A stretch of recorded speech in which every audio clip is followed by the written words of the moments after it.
आंखों में आए आंसू पीड़ा समझ सकते हैं। और ये हमारे हुक्मरानों और जो हमारे जिम्मेदार सरकार के जिम्मेदार लोग हैं उनको सोचना चाहिए। ये हिंदू महिलाएं आज जो बैठी हैं, अपने मकान इनके टूट रहे हैं, तो आप इनका साथ दोगे या नहीं दोगे? ताल्लुक से कुछ भी नहीं पता अभी तक। नहीं, इनका आज मकान खाली हो रहा है, इनको ये देश छोड़ने के लिए मजबूर किया जा रहा है, ये ठीक है या गलत? आई डोंट नो, मुझे इस बारे में कुछ भी नहीं पता। इनके आप पीछे सर्दी में बैठी हैं बेचारी, खाने के लिए भी व्यवस्था नहीं है इनके। आज ये हिंदुस्तान को छोड़कर कहाँ जाएंगे ये लोग? सही बात है, और मुझे इस तारीख से ना वैसे कुछ पता नहीं है, वरना मैं आपको जरूर बताती। बाहर के हिंदुओं को बाद में बचा लेना, पहले हिंदुस्तान के हिंदुओं को बचा लो। मोदी का नारा है ना, बेटी बचाओ बेटी पढ़ाओ। बेटियां रोड पे ला दी हैं, कहाँ से बेटियां बचेंगी और कहाँ से पढ़ लेंगी हम? देश का इससे बड़ा दुर्भाग्य क्या होगा कि सड़क पर वो बच्चे बैठे हैं जिनका घर छीन लिया गया और वो अपनी तैयारी कैसे करेंगे। ये हालात हैं इस देश के। ये मैं किसी बांग्लादेश या पाकिस्तान या किसी और इस्लामिक मुल्क की कहानी नहीं बता रहा हूँ, मैं ये भारत की कहानी बता रहा हूँ। एक तरफ हम डंका बजाने की बात करते हैं, दूसरी तरफ हम 2025 के भारत की बात करते हैं, तीसरी तरफ हम आंख से आंख मिलाने की दुश्मन से बात करते हैं। लेकिन यहाँ तो घर छोड़ने के लिए ये लोग मजबूर हैं। बस हमारा मकान हमारे को मिलना चाहिए। बस छोटे छोटे बच्चों को कैसे वो करेंगे, हम रोड पे लेके बैठे हैं। अगर दिल्ली में सीएम जी होते योगी जी तो ऐसा नहीं होता। योगी होते तो ऐसा नहीं होता। हमारी बात योगी तक भी पहुँचे। योगी जी हमारी मदद के लिए आगे आए, वो न्याय करते हैं, वो बहुत अच्छा इंसान है। सीएम योगी जी बहुत अच्छे इंसान है। घरों में बंद कर दिया गया था और ऐसे करके पुलिस वाले उधर ले गए उनको। तो तुम मुसलमानों के साथ हो, उनको बचा लिया। यानी कैसी राजधानी है सर? उनको डराया डर पाया, इतना वो करा, टॉर्चर करा कि वो बेचारे रात ही रात में भाग गए। कश्मीर से हिंदुओं ने रातों रात पलायन किया, ऐसे ही हालात दिल्ली के प्रताप नगर के हैं। यहाँ से भी कुछ हिंदू डर के मारे रातों रात पलायन कर गए। भूखे बैठे सुबह से, पुलिस वाले ने मेरे थप्पड़ मारा उस दिन नीचे की सड़क पे। हिंदू बस्ती को मत उजाड़ो, दिल्ली के हालात हैं। हमारे अब्बू ने अब हमें ये गिफ्ट दी है। इतने सालों से तुम्हारे अब्बू कहाँ थे? उनके अल्लाह की देन है। एक मरेगा, दो मरेगा, 6 मरेगा। हमारे तो अल्लाह की नहीं है, हमारे तो भगवान की दया से 2 हैं, हम 2 को तो संभाले। महिलाओं की बात सुनने के लिए तो रेखा गुप्ता को चुना था। ये भी शेरनी बन जाए। आज मेरे को 2 कुर्सी देखो, मैं दिखाऊं, मैं शेरनी बन जाऊं। योगी से सीखना चाहिए रेखा गुप्ता को। सीखना चाहिए। कहाँ सीख रही है? क्यों नहीं जा रही? क्या काम है उसका? ये नोट भी दे तो भी वोट मत देना। रेखा गुप्ता बिल्कुल झूठी। आगे से यहाँ पे वोट की कोई टेबल नहीं लगेगी सर, अगर मैं जिंदा रही तो। बच्चे भी सब यहीं बैठे, पता नहीं किसी देर हमला कर दे आके हमारे ऊपर। हिंदू पश्चिम बंगाल या पाकिस्तान में ही खतरे में नहीं है, हिंदू हिंदुस्तान की राजधानी दिल्ली में भी खतरे में है। नमस्कार, मैं हूं रोहित अत्री और आप देख रहे हैं खबर इंडिया। मैं फिलहाल दिल्ली के प्रताप नगर में मौजूद हूं और हमने पहले भी कहा और मैं फिर यही बात दोहरा रहा हूं कि हम पहले भी इनके साथ थे और आज भी इनके बीच बैठकर इनके साथ हैं। जब तक इन हिंदुओं को न्याय नहीं मिल जाता तब तक हम इनके साथ रहेंगे। दिल्ली के अंदर रेखा गुप्ता सरकार है, वो यहाँ की मुख्यमंत्री हैं, महिला मुख्यमंत्री हैं और ये महिलाएं इस सर्द भरे मौसम में पिछले 12 दिनों से बैठी हैं, इनकी कोई सुनवाई नहीं हो रही है। और रेखा गुप्ता की सरकार में मंत्री कपिल मिश्रा, जो कभी हिंदुओं की आवाज बनते थे, जो यहाँ से हजारों किलोमीटर की यात्रा तय करके उदयपुर के कन्हैया लाल हत्याकांड तक जाके अपनी आवाज उठाते थे, लेकिन आज वो सरकार में है, दिल्ली सरकार में है। और दिल्ली के अंदर जब हिंदुओं के साथ इस तरीके से निकालकर उनको बाहर किया जा रहा है, उनके घरों पर तारे लटकाए जा रहे हैं, वो भी आज अनभिज्ञ हैं, वो भी आज इनकी सुनने इनके पास तक नहीं आए हैं। क्या सिर्फ वोट बैंक के लिए वो हिंदुओं का इस्तेमाल करते हैं?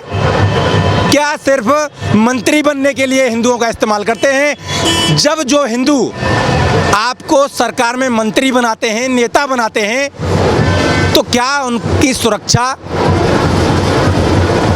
क्या उनकी सहायता करना आपकी जिम्मेदारी नहीं बन जाता?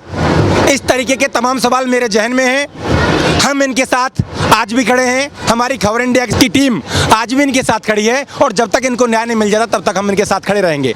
यहाँ ये महिलाएं मौजूद हैं, पिछले 12 दिन से लगातार अनशन पर हैं। पहले इनके घर तोड़े गए और आज उन जो घर बचे हैं उन पर ताले लटका दिए गए हैं। ये बाहर सड़क पर न्याय की उम्मीद के सहारे बैठी हैं। आखिर इनकी कौन सुनता है? ना रेखा गुप्ता सुन रही हैं, ना रेखा गुप्ता की सरकार में तमाम मंत्री हैं, ना वो उनकी सुन रहे हैं। माता जी क्या नाम होगा आपका? मेरा नाम सुमन है जी। इनके हाथ में आप देख रहे होंगे, इनके हाथ में एक पटका लगी हुई है जिस पर लिखा हुआ है हिंदू बस्ती को मत उजाड़ो। ये देश की राजधानी दिल्ली के हालात हैं जहां इनकी बस्तियों को उखड़ा जा रहा है और किस तरीके से इनके साथ षड्यंत्र किया जा रहा है, हम इन्हीं से सीधे जुड़ेंगे और वो चीज़ आप तक पहुंचाने की कोशिश करेंगे। क्या हुआ, क्या मामला रहा, क्यों आपके साथ इस तरीके से ये किया जा रहा है और कौन कर रहा है? ये साइजा के पति हैं, वो कर रहे हैं इतने साल बाद। हाँ। सन 31 में हमारे ससुर इधर आए थे, जी। 71 में मेरी भी शादी हुई थी, 85 में हमारी रजिस्ट्री है। जी। हमें अपना प्रूफ तो दिखाओ, तुम्हारे पास क्या है? पहले बेगम जान थी, वो तो भग गई कलकत्ता, मर गई जाके। अब तुम कहाँ से नहीं कह रहे? हमारे अब्बू ने अब हमें ये गिफ्ट दी है। इतने सालों से तुम्हारे अब्बू कहाँ थे जो अब तुम गरीब मार रहे हो? लेकिन कहा जाता है कि इस देश में तो डरा हुआ मुसलमान है, कहते हैं मुसलमान डरा हुआ है, आज हिंदू डरा हुआ है। नहीं, आप डरा हुआ होता तो फिर बात ही क्या थी? हिंदू डरा हुआ बैठा, हिंदू को अपनी इज्जत प्यारी है, उनको प्यारी नहीं है। उनको प्यारी। हाँ। अभी हिंदुओं की आप कायरता देखिए या डरपोक कितने हैं देखिए। ये 300 परिवार हैं जिनको यहाँ से भगाने का षड्यंत्र किया जा रहा है, लेकिन 300 परिवारों को आवाज़ उठाने के लिए यहाँ 300 लोग भी मौजूद नहीं हैं। कुछ महिलाएं हैं जो आवाज़ उठा रही हैं, लेकिन वहीं दूसरी उलट जिनको कहते हैं कि इस देश के अंदर मुसलमान डरा हुआ है, जब अवैध अतिक्रमण को तोड़ने तुर्कमान गेट पर प्रशासन पहुंचता है तो वहाँ हजारों की भीड़ इकट्ठी हो जाती है। जब दिल्ली में दंगे होते हैं तो उनके आरोपियों को बचाने के लिए यहाँ बहुत महंगे महंगे वकील उनके पक्ष में खड़े हो जाते हैं। लेकिन आज जब हिंदुओं के मकान तोड़े जा रहे हैं, इनको यहाँ से भगाया जा रहा है, तो आज एक भी ऐसा वकील नहीं है जो खुलकर ये कह सके कि मैं इनको न्याय दिलाने के लिए इनकी लड़ाई लड़ता रहूँगा, इनकी लड़ाई उच्च न्यायालय से लेकर उच्चतम न्यायालय तक लड़ूंगा। आज कोई ऐसा वकील नहीं है। ये हिंदुस्तान की राजधानी दिल्ली के हालात हैं। क्या लगेगा, आप कहाँ तक भागेंगे? ऐसे भागते रहेंगे क्या? जेब में पैसा होगा भागेंगे, तुम जैसों से लेके भागेंगे, घर तो नहीं छोड़ेंगे हम। ऐसे ही बैठे रहेंगे जब तक हमें न्याय नहीं मिलेगा, हम ऐसे ही बैठे रहेंगे। हमें हमारा घर चाहिए, कैसे भी करके दो। रेखा गुप्ता जी, हमें हमारा घर चाहिए। छोटे छोटे बच्चे हमारे रोड पे बैठे हैं। रेखा गुप्ता को तो आपने मुख्यमंत्री बनाया इसीलिए कि महिला कर दी, ये इसीलिए तो गलती कर दी ना, गलती हो गई ना हमसे, अब दोबारा गलती नहीं होगी ना। आगे से यहाँ पे वोट की कोई टेबल नहीं लगेगी सर, अगर मैं जिंदा रही तो टेबल नहीं लगने देंगे हम। वो तो महिला मुख्यमंत्री है, आप भी महिला हैं, आपके सुनने नहीं आ रही क्या? महिला को महिला का दर्द नहीं है।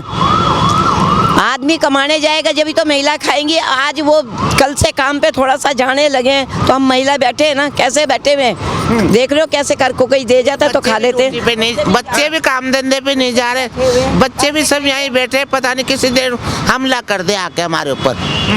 कोई हमले का डर है जी, काम पे नहीं डर जा है, रहे। क्योंकि इतनी पुलिस के बावजूद भी वो एक ठेला लेके आया, 3 मजदूर लेके आया। हम लोगों ने उन मजदूरों को कैसे मारा भगाया, और उसने जैकेट जैसे पुलिस वालों की होती ना, घरों में बंद कर दिया गया था, और ऐसे करके पुलिस वाले उधर ले गए उनको। तो तुम मुसलमानों के साथ हो, उनको बचा लिया। तो क्या लग रहा है इस तरीके से, मतलब पहले भी ऐसी घटनाएं हुई हैं कि यहाँ जो पहले भी हिंदू भागे यहाँ पहले से? भी इन्होंने मारपीट के ऐसे वो कर दिया, वो तो बेचारे चलो निकल गए थोड़ा सा जेब में। अब ये बेचारे कहाँ जाए? ये कारखानों में काम करती हैं, गरीब महिलाएं हैं, हम कारखानों में काम करते हैं, कहाँ से लाएं इतना नोट? आप राजधानी में रहती हैं, देश की राजधानी में, यहाँ से कहाँ भागेंगे? चलो आपके पास पैसा ही सही। ऐसी राजधानी हुई जहाँ भूखा है इंसान, भूखा है, कहाँ है ये राजधानी? कैसी राजधानी है सर? हिंदुस्तान में रह के हिंदुस्तान वालों को जगह नहीं दी जाती। लेकिन आप यहाँ से भागेंगे, कहीं जाएंगे, फिर वहाँ से भी भागना पड़ जाएगा। कल को वहाँ भी कोई साजिया अहमद जैसा आएगा, फिर वहाँ से भी भगाएगा आपको। वहाँ से ही भगाएगा। जब यही हमारे से वो कर रहे तो आगे कहाँ जाए? आगे कहाँ की उम्मीद करें बेटा, ये बताओ आप हमें कि आप वहाँ की उम्मीद करो कहीं है? या रेखा जी अपनी कोठी में ले चले, हम रहने के लिए तैयार हैं, छोड़ देते हैं यहाँ का धरना। यहाँ पहले भी कुछ ऐसे मकान हैं जिनको खाली करवाया गया? अंदर जाके देख के आइए ना। चल रहा है 10 साल से इनका चल रहा है, 10 साल। बिल्डिंग बनवा दी 10 उन लोगों ने ये बिल्डिंग बनवा दी है, देखो ये मुसलमानों की है, साल पहले भी यही होया था। पहले हिंदुओं की थी ये। इधर एक दरगाह भी बनी। उनको डराया डरपाया इतना, वो करा, टॉर्चर करा के वो बेचारे रात ही रात में भाग गए। हम जैसों को पता नहीं, उनकी हिम्मत नहीं थी ये लेने की। हमें तो देखो जो एक कहानी सुनते हैं कि सन 1990-92 में कश्मीर से हिंदुओं ने रातों रात पलायन किया, ऐसे ही हालात दिल्ली के प्रताप नगर के हैं। यहाँ से भी कुछ हिंदू डर के मारे रातों रात पलायन कर गए, जिनकी ज़मीन पर आज कब्जा करके कहें कि तथाकथित अल्पसंख्यक समाज के लोग फैक्ट्री चला रहे हैं। चल रही है देखो। इधर दरगाह भी है आपके बराबर में। एक चद्दर पड़ी हुई थी, हमें नहीं पता थी चद्दर, इतना हमें वो नहीं थी। आज देखो इसको, आज इतना हाँ, और ये मंदिर देखो वहीं की वहीं पड़ा हुआ है, ये नहीं बढ़ा पा रहे हम। भैया। ये देखो, देखो हमें तो अपने मकानों से मतलब है। मकान दिला, हमारे मकान बने रहे बस, चाहे कोई बिल्डिंग करो चाहे दरगाह करो, हमारे मकान चाहिए हमें तो बस। हमारे छोटे छोटे मकानों की छत नहीं मत छीनो हमसे। इनकी उम्र नहीं है, हाँ। इनकी उम्र नहीं है बाहर रोड पे बैठने की। सारी रात बाहर ठंड में पड़े रहते हैं हम। कोई अब वो एक किसी ने चावल बनाए थे वो दे के गए तो ये खा लिए, भूखे बैठे सुबह से। कोई सुनने वाला कोई सुनने वाला नहीं है। उस दिन ये खाली कराने आए, वहाँ पे लाल बत्ती पे गए, गाड़ियाँ रोकी ना, पुलिस वाले ने मेरे थप्पड़ मारा उस दिन नीचे की सड़क पे। पुलिस वाले ने पुलिस वाली जनानी ने पहले तो धक्का मारा, फिर मेरे थप्पड़ मारा। दुख होता है कि जिस मकान को बनाने के लिए लोगों का पूरा जीवन निकल जाता है, आज उस मकान को छोड़ना पड़ रहा है। हमारा भी केस चल रहा है इस गली में, हमारा चल रहा है। वो बैठी पीली साड़ी वाली उसका चल, इनका तो खाली करवा लिया। 3 मकानों पे चल रहा था, और पल्ली गली में कोई 40-45 मकान है, उनके सबके नोटिस आए हुए। 500 साढ़े 500 मकान है, सबका रफड़ा है। एक अकेला साजिया अहमद आपको पीछे पड़ गया है। कई मुसलमान ही है, कई यही है। जैसे कोई इन्हीं के परिवार के, आज उसको कर दे, आज वो उनके अल्लाह की देन है। हाँ। 1 मरेगा, 2 मरेगा, 6 मरेगा, हमारे तो अल्लाह की नहीं है, हमारे तो भगवान की दया से 2 हैं, हम 2 को तो संभाले, 2 को लेके भी रोड पे आ जाएंगे, कैसे करेंगे हम? ये पूछो उनको, वो तो कह देते हमारी अल्लाह की देन है। इतना तो सोचो कि इन गरीबों पे क्या हो रहा है, खाने को है नहीं, कहाँ से को करके रखेंगे। कोई मतलब नहीं है भैया, हमारी छत बनी रहे बस। इधर एक बच्ची बैठी है, इनके हाथ में लगा हुआ है हमारा घर हमारा अधिकार। क्या नाम है बेटा आपका? लक्षिता। जी लक्षिता जी, कौन सी क्लास में पढ़ते हैं आप? 12th में पढ़ते हैं। पेपर नजदीक, अगले महीने बोर्ड्स हैं हमारे, फाइनल बोर्ड। हाँ, आज घर से बाहर आना पड़ गया। हम तो सर 10-12 दिन से ही बाहर बैठे हुए हैं। ये बैग आपका ही है, ये जो रखा है? हाँ, अभी स्कूल से आई हूँ जस्ट। किताबें हैं, एक बार बैग दिखाना। वो आप देखिए कि 12वीं के इनके पेपर हैं, घर पे इनके ताला लगा दिया, ये सड़क पर बैठे हैं। और इस देश का इससे बड़ा दुर्भाग्य क्या होगा कि सड़क पर वो बच्चे बैठे हैं जिनका घर छीन लिया गया, और वो अपनी तैयारी कैसे करेंगे। ये हालात हैं इस देश के। ये मैं किसी बांग्लादेश या पाकिस्तान या किसी और इस्लामिक मुल्क की कहानी नहीं बता रहा हूँ, मैं ये भारत की कहानी बता रहा हूँ, और भारत की राजधानी खास तौर पर दिल्ली की बात बता रहा हूँ। पेपर की तैयारी में है, और ये बैग लेके ये जो बच्ची है 12वीं की में है और अपने पेपर्स की तैयारी कर रही है, ये किताब लेके बैठी है। ये हमारे लिए दुर्भाग्य की बात है, और हमारे हुक्मरानों के लिए भी इससे बड़ा अफसोस और क्या हो सकता है, क्योंकि एक तरफ हम डंका बजाने की बात करते हैं, दूसरी तरफ हम 2025 के भारत की बात करते हैं, तीसरी तरफ हम आंख से आंख मिलाने की दुश्मन से बात करते हैं। लेकिन यहाँ तो घर छोड़ने के लिए ये लोग मजबूर हैं। तो बच्चे रोड पे रहेंगे, बच्चे रोड पर हैं, तो बच्चा पढ़ेगा कहाँ से? किताबें हैं, पेपर कहाँ से देगा बच्चा? अगर इन बच्चों का भविष्य खराब होता है तो आखिर इसका जिम्मेदार कौन होगा? क्या कहेंगी रेखा गुप्ता से? रेखा गुप्ता आपकी मुख्यमंत्री है। सर हम तो यही कहेंगे कि बाहर के हिंदुओं को बाद में बचा लेना, पहले हिंदुस्तान के हिंदुओं को बचा लो। हमको घर से बाहर निकाल रखा, और ये कहते हैं बेटी बचाओ, मोदी का नारा है ना, बेटी बचाओ बेटी पढ़ाओ। बेटियां रोड पे ला दी हैं, कहाँ से बेटियां बचेंगी और कहाँ से पढ़ लेंगी हम? अगले महीने बोर्ड्स हैं, हम बोर्ड्स देखेंगे या ये सब देखेंगे। कल की आई लड़की वो ये कह रही है कि मेरे अब्बू ने गिफ्ट दे दिया जमीन, ऐसे थोड़ी ना होता है सर। हम यहाँ पे इतने टाइम से रह रहे हैं, 5-6 बेटी हमारी निकल गई, हम पागल थे रहने वाले। फिर इधर सारे डॉक्यूमेंट्स हमारे नाम पर है, सारे हमारे दादा परदादों के नाम पे हैं, वो सब नहीं मान रहे हैं, वो देखना ही नहीं चाह रही है कोर्ट।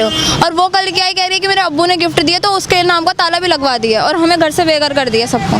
तो बात होती है कि हिंदुओं को पाकिस्तान में परेशान किया जा रहा है, बांग्लादेश में परेशान किया जा रहा है, लगातार नेता भी बात करते हैं, पश्चिम बंगाल में धर्मांतरण हो रहा है कि हिंदुओं को काटा मारा जा रहा है, लेकिन ये तो खुद राजधानी वही चीज़ है ना सर। मोदी बांग्लादेश जा रहा है उनको बचाने, अभी बीच में जो हिंदू का केस हुआ था उनको बचाने वहाँ जा रहे हैं। पहले हिंदुस्तान के हिंदुओं को तो सिक्योर कर लो। यहाँ पे हिंदुस्तानों को बना बनाया घर उजाड़ रहे हो तुम लोग, तो क्या हिंदुस्तान में हिंदू सेव रह लेगा? कोई ऐसा नेता मंत्री आया आपके पास कहे कि कोई नहीं आया सर। वोट लेने सब आ जाते हैं, किसी से भी पूछ लो, वोट लेने सब यहीं मंडराएंगे। कोई बड़ा वकील आया लड़ने के लिए? कोई नहीं आया, बस 1-2 न्यूज़ वाले आते हैं, दिलासा दे के चले जाते हैं। वो बड़ा चैनल वाला भी आया? नहीं सर, कोई टीवी का कोई न्यूज़। आप देखिए इस देश में आतंकवादियों को बचाने के लिए बड़े बड़े वकील खड़े हो जाते हैं, इस देश में बम फोड़ने वालों के लिए बड़े बड़े वकील खड़े हो जाते हैं। इस देश में बम ब्लास्ट करके लाल किले पर जान लेने वालों के लिए लेने वाले को वकील खड़े हो जाते हैं। इस देश की संसद पर हमला करने वालों को बचाने के लिए वकील खड़े हो जाते हैं। और इस देश में अफजल हम शर्मिंदा हैं, तेरे कातिल जिंदा हैं, इस तरीके के नारे लगते हैं। इस देश में भारत तेरे टुकड़े होंगे ईसा अल्लाह, इस तरीके के नारे लगते हैं। उनके लिए वकील खड़े हो जाते हैं। लेकिन जब हिंदू बस्तियों को उजाड़ा जाए और उनको यहाँ से भागने के लिए मजबूर किया जाए, और जब बच्चे जो पढ़ने की उम्र है, जो अपने भविष्य संवारने की उम्र है, उनको सड़क पर बैठना पड़े, उनके लिए आज ना कोई वकील है, ना कोई नेता है, ना कोई मुख्यमंत्री है, ना कोई सांसद है, ना विधायक है। ये सोचने पर मजबूर है। एक तमाम महिलाएं हैं, मैं सबसे बातचीत करूंगा और आप तक पहुंचाने की कोशिश करूंगा। लगातार ये हिंदू एकता जिंदाबाद की बात करते हैं, लेकिन आप हिंदुओं की एकता देखिए, इसे दुर्भाग्य कहें या शर्म की बात कहें कि आज ये हिंदू एकता के नाम पे मात्र 10 महिलाएं हैं जो अपनी आवाज़ उठाने के लिए यहाँ बैठी हैं। क्या नाम है आपका? मेरा नाम प्रभा है। हमारा घर हमें वापस दिया जाए, सरकार से हमारी यही प्रार्थना है। सीएम मैडम हमारी प्रार्थना सुनिए प्लीज़। हमारे छत से जो सर से जो छत जा रही है उसको मत लीजिए, हमारा घर हमें वापस दीजिए। वापस दीजिए। एक छत के लिए लोग अपना जीवन निकाल देते हैं, एक छत बनाने के लिए। लोगों का सपना होता है कि एक घर होना चाहिए, लेकिन वही घर जब इनके हाथों से जाए तो क्या गुजरती है ये वही जान सकता है जिस पर ऐसी पीड़ा आ पड़ती है। अगर दिल्ली में सीएम जी होते योगी जी तो ऐसा नहीं होता। योगी होते तो ऐसा नहीं होता। हमारी बात योगी तक भी पहुँचे, योगी जी हमारी मदद के लिए आगे आए। योगी सुनता है क्या हिंदुओं को? बिल्कुल सुनते हैं, योगी जी सबकी सुनते हैं, हिंदू मुस्लिम सिख ईसाई उसके लिए सब है, वो सबकी सुनते हैं, वो न्याय करते हैं, वो बहुत अच्छा इंसान है। सीएम योगी जी बहुत अच्छे इंसान है। दिल्ली की मुख्यमंत्री रेखा गुप्ता को शर्म आनी चाहिए कि उनसे ये प्रदेश भी नहीं संभल पा रहा है। यहाँ की महिलाओं की मांग है कि हमें भी एक योगी जैसा मुख्यमंत्री चाहिए जो इंतजाम अच्छे बांधता है अपराधियों के। इधर एक महिला है, इनके हाथ में भी लग रहा है कि हिंदू बस्तियों को मत उजाड़ो। वो भी जिंदाबाद की बात कर रहे थे। अभी योगी ने भी कहा था, अभी योगी ने एक बात कही थी कि अगर आप एक नहीं हुए तो बांग्लादेश जैसा नरसंहार हो जाएगा या बांग्लादेश जैसे हालात हो जाएंगे। वो एक रहने की लगातार बात करते हैं और कहीं ना कहीं हिंदुओं की भी बात रखते हैं, या कहें कि एक इंसानियत की बात रखते हैं। इधर एक छोटी बच्ची है, ये भी मुझे लग रहा है स्कूल से आई है। बेटा क्या नाम है आपका? वर्षिता, कौन सी क्लास में पढ़ते हो आप? 4th क्लास में। 4th क्लास में। तो आपका भी बैग है ये जिसमें किताबें रखी हैं? हाँ। उनका भी बैग वो रहा, ये भी स्कूल से आए हैं। ये बैग है, ये छोटी बच्ची है, 4th में पढ़ती है। इनके पास भी ये बैग है, इसमें इनकी किताबें हैं जो पढ़ के आई हैं और यहाँ फिर अपनी न्याय के लिए सड़क पर बैठी हैं। इनके तो पापा भी नहीं है भैया। पापा नहीं है आपके? पापा भी नहीं है, नाना नानी के पास रहते हैं, वो भी नहीं है। पापा नहीं है, फिर यहाँ किसके पास रहते हो? मम्मी के साथ रहते हैं। नाना नानी भी थे, नाना नानी की भी डेथ हो गई, वो नहीं रहते अब हमारे साथ। मम्मी, मैं और दीदी रहती हैं। क्या कहेंगे आप? रेखा गुप्ता मुख्यमंत्री हैं, क्या कहेंगी आप जैसे सड़क पर बैठी हैं? क्या बोलेंगे उनके लिए? यही बोलेंगे हमारा घर दे दो, हमारा घर दे दो। घर मत छीनो, दुख होता है ना। आप देखिए कितनी उम्र है बेटा आपकी? 9 साल। 9 साल उम्र है। आज घर जा रहा है, दुख हो रहा है ना भैया। रोड पे बैठे हुए बच्चे जब से जी। ये देखिए, ये पीड़ा देखिए, ये पीड़ा देखिए। मैं अभी कुछ और ये पीड़ा देखिए बच्ची की। ये स्कूल से आई है और यहाँ अपने न्याय मिले इसलिए सड़क पर अपने घर वालों के साथ, परिवार वालों के साथ में बैठी है। और भी कुछ महिलाएं हैं जो अपने घर के लिए भावुक हैं। इधर माता जी, वो भी हमारा घर हमारा अधिकार, अपने अधिकारों के लिए लड़ाई लड़ रही हैं सड़क पर। आज इनके साथ, आज इनकी सुनने वाला कोई नहीं है। उधर भी हैं, पीछे भी महिलाएं हैं। बस हमारा मकान हमारे को मिलना चाहिए। बस छोटे छोटे बच्चों को कैसे वो करेंगे हम, रोड पे लेके बैठे हैं। क्या सपना देखा बेटा, क्या बनोगे बड़े होकर? पढ़ोगे तभी तो आगे बढ़ोगे, लेकिन आज घर ही जा रहा है आपका, आपके पास से। आप, ये बच्ची है, ये कुछ कह नहीं पा रही है, लेकिन आप इसकी भावुकता और आंखों में आए आंसू आंखों में टिमटिमाते आंसुओं से आप पीड़ा समझ सकते हैं। यही इंसानियत के लिए इससे बड़ा दुख और क्या हो सकता है, यही इंसानियत है। और ये हमारे हुक्मरानों और जो हमारे जिम्मेदार सरकार के जिम्मेदार लोग हैं उनको सोचना चाहिए। इधर भी हैं, ये भी हिंदू एकता की बात कर रहे हैं। तो आप कब तक भागेंगे अगर जो ऐसे ही भागते रहे तो? पहले भी आप कह रहे हैं कि पहले भी हिंदुओं के कुछ मकान थे वो भी खाली करके डर से भाग गए यहाँ से।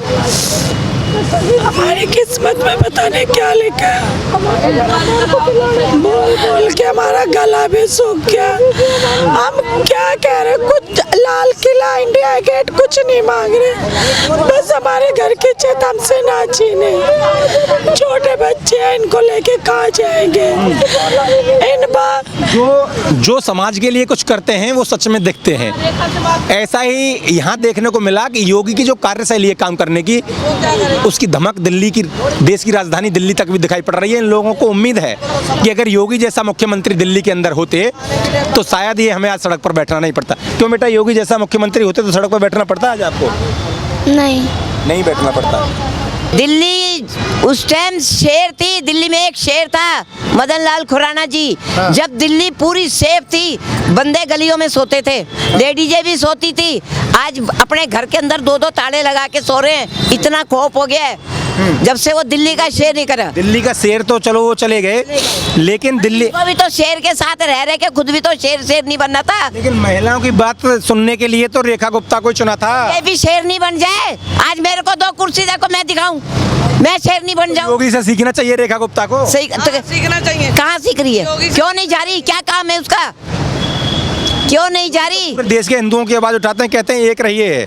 फिर हम तो कह रहे हैं यहाँ से तुम हमें मकान वहाँ दे दो, यूपी में हम बड़े मजे से रहेंगे। और क्या योगी सरकार में दे दो हम। नहीं, इससे रेखा गुप्ता के धड़ाके से बोल रही हूँ मैं। योगी के साथ में है। योगी के साथ योगी जैसे नेतृत्वकर्ता की जरूरत है आज देश। हर देश को जरूरत है।